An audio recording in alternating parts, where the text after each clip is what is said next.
We'd like to welcome everyone and also let you know we've got refreshments here in the corner if you want to grab something after we get to see the gallery. We have some things available.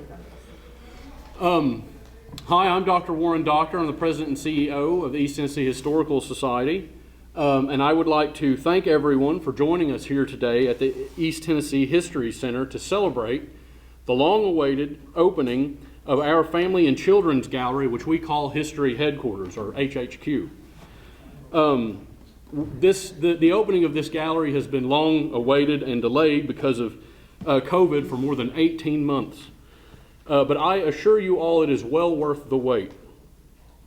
As you'll see in just a moment, it is an interactive family experience, and more than that, it's just plain fun. Because we believe that making history fun will help children develop a lasting interest in history, and we all believe that's so important these days.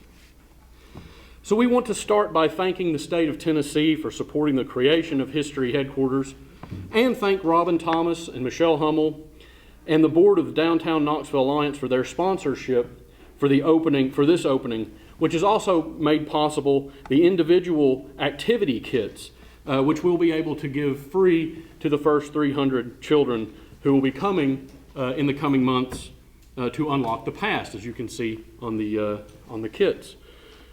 This gallery is full of interactive activities, and having these individual History Headquarters activity kits that you can see them actually on the tables around us, which will be given to the children, the gift that was given to us in the sponsorship allowed us to go ahead and have these and open safely, even though we are sort of dealing with the pandemic.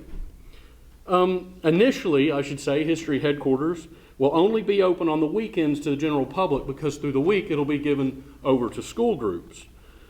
But it will be open this weekend, and you can come join by registering, and registrations are required, by going and visiting our website at easttnhistory.org/historyhq. And admission will be free on the weekends until the end of October. So we're very, very excited about that. There are more people we would like to thank.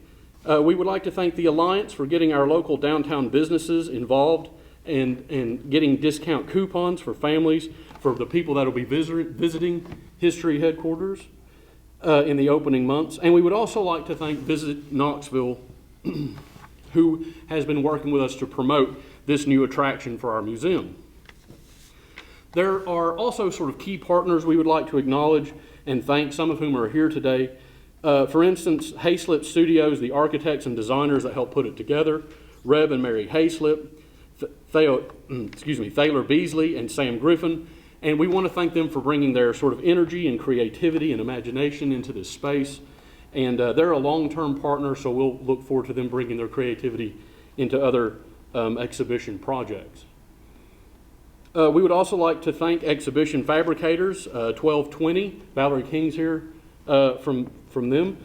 We would like to thank Marv House, who is a former ETHS board member and chairman with Merritt Construction, who is our general contractor. We would like to thank Mayor Jacobs' office and Sharon Shanks, who's with us here. We would like to thank Mayor Kincannon's office and LaKenda Middlebrook. And we would also like to thank Marietta Black, the Senior Director of the Library Services of Knox County, for being good partners with us here in the building and in the museum. Such good partners, in fact, that they let us borrow Adam Alfrey, our assistant director, or their assistant director of historical services, who served as our project coordinator for this.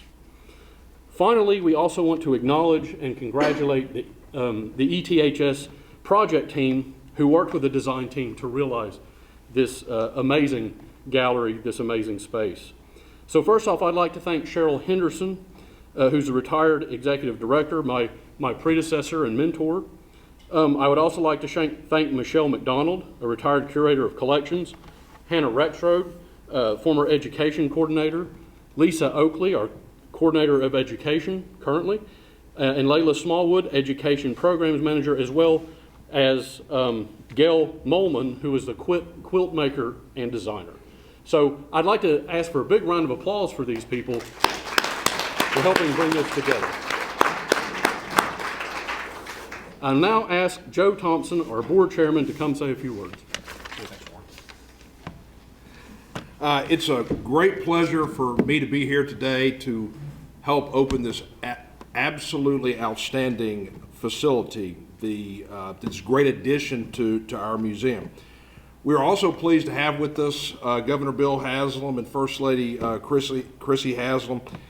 And I want to personally thank, from the board, Governor Haslam for his leadership into helping us get the $500,000 capital grant that was the building block for this great museum. So thank you, Governor, for your leadership. We also want to thank Executive Director Patrick McIntyre and his team at the Tennessee Historical Commission for administering the grant and helping us pull it through. And Governor, we're so glad that you and Ms. Haslam could join us for this great event. I also want to thank State Senator Richard Briggs for his leadership, who carried the budget resolution through the Senate and to add that one-time capital grant to the budget. We're greatly appreciative of also Representative Art Swan for his leadership in helping carry the bill through the House. Without them, this certainly would not have been possible. I wanted to ask Senator Briggs to come up and share a couple of thoughts.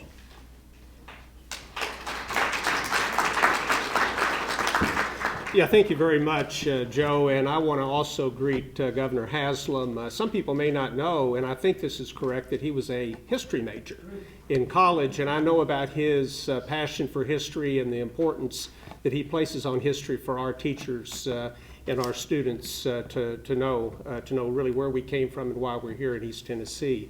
Another person that I think we need to give some special recognition for is also Lieutenant Governor Randy McNally. I think all of those of us who serve in the legislature know how important it is to have the leadership behind this. And quite frankly, if Lieutenant Governor McNally didn't want this to happen, it wasn't going to happen, so we have to do that. I also want to give recognition and credit to my partner here in East Tennessee, Senator Becky Massey. We never say that we're from a certain district because we represent Knoxville and Knox County.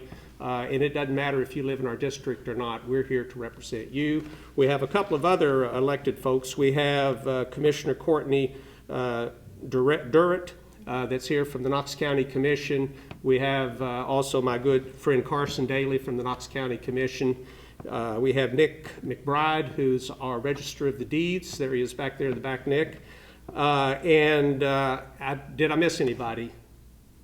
Boy, that's a miracle. But anyway, usually someone gets missed on these things. But anyway, it's been said before that history is not a burden on the memory, but it's an illumination to the soul. And the East Tennessee Historical Society has played a key role in cultivating the knowledge of history with our students and our teachers through their curriculum at the museum as a classroom program. And this award-winning program is able to highlight a lot of the history and the background of who we are and why we're that way in the state of Tennessee, both through their in-person programs and tours of the museum. They have an outreach program for the students and schools that aren't able to attend. And now there's even a high-tech virtual tour that you can do through Zoom and with Facebook. This new gallery that will now serve as a showcase for these educational programs through which over 6,000 students a year pass in learning about East Tennessee history. Also, we anticipate that this will attract both families and families with young children to come to learn more about East Tennessee history in a fun and entertaining way. And I really want to thank you all very much for the recognition that I got in my very, very small role in playing what it took to get this gallery open. So thank you all very much.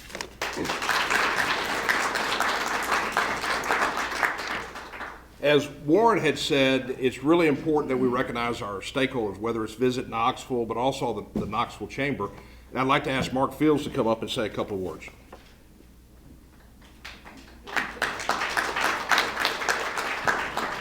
Thank you, Joe. Thank you, everyone. Well, we are certainly pleased to be here at this opening, and I just want to say that the Knoxville Chamber is so appreciative of the quality of life that we have in our community and the rich history that makes up that sense of place.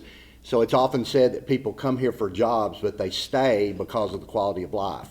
And this is just another great example and another great amenity for people to understand the rich history in our community and how much it means to us and how much at some point it'll mean to them. I was told that just this past month the museum had more than 1,500 visitors from 44 different states, Washington, D.C., and 9 foreign countries.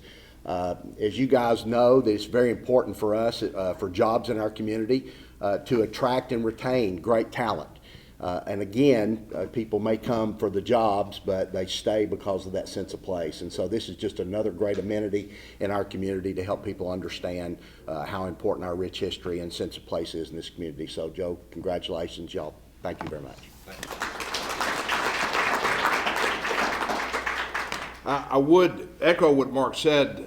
9 different countries had visited the museum in the last month, and the one that got me was there was somebody from Tasmania that actually came and visited the museum. Swear to God, it's